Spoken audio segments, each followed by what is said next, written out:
कई लोग कहते थे ये लड़का जिंदगी में कुछ नहीं कर पाएगा, लेकिन उसी लड़के ने एक दिन सबकी सोच बदल दी। 17 साल का अमन एक छोटे से गांव से शहर आया था। पिता मजदूरी करते थे और माँ लोगों के घर बर्तन साफ करती थी। घर इतना छोटा था कि रात में ठीक से सोने की जगह भी नहीं थी। बरसात के दिनों में छत से पानी टपकता रहता था। कभी कभी पूरा परिवार एक ही कमरे में बैठकर रात गुजारता था। अमन पढ़ना चाहता था। उसे सपना था कि एक दिन बड़ा अफसर बनेगा, लेकिन घर में बिजली तक ठीक से नहीं आती थी। कई बार उसे मोमबत्ती की रोशनी में पढ़ना पड़ता था और कई रातों में वो अंधेरे में ही बैठा रहता था। हर रात जब पूरा शहर सो जाता, अमन अपनी पुरानी किताबें लेकर सड़क के किनारे लगे स्ट्रीट लाइट के नीचे बैठ जाता। ठंडी हवा, खाली सड़क और पीली सी हल्की रोशनी। वो घंटों वहीं बैठकर पढ़ता रहता।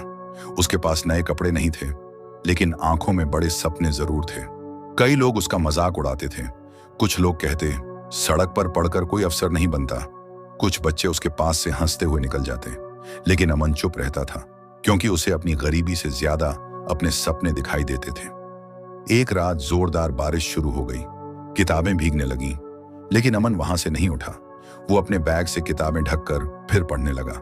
उसकी आंखों में नींद कम और सपना ज्यादा था। कई बार भूखा रहने के बाद भी उसने अपनी पढ़ाई कभी नहीं छोड़ी। उसे पता था कि यही मेहनत एक दिन उसकी जिंदगी बदल सकती है। धीरे धीरे उसकी मेहनत रंग लाने लगी। अब उसे खुद पर पहले से ज्यादा भरोसा होने लगा था। कई साल गुजर गए। फिर एक सुबह पूरे मोहल्ले में शोर मच गया। अमन का सरकारी अफसर के लिए चयन हो गया था। जो लोग कभी उसका मजाक उड़ाते थे, आज वही लोग उसके घर मिठाई लेकर पहुंचे। उस दिन अमन ने सिर्फ नौकरी नहीं जीती थी, उसने अपनी गरीबी, अपने डर और लोगों की सोच को हरा दिया था।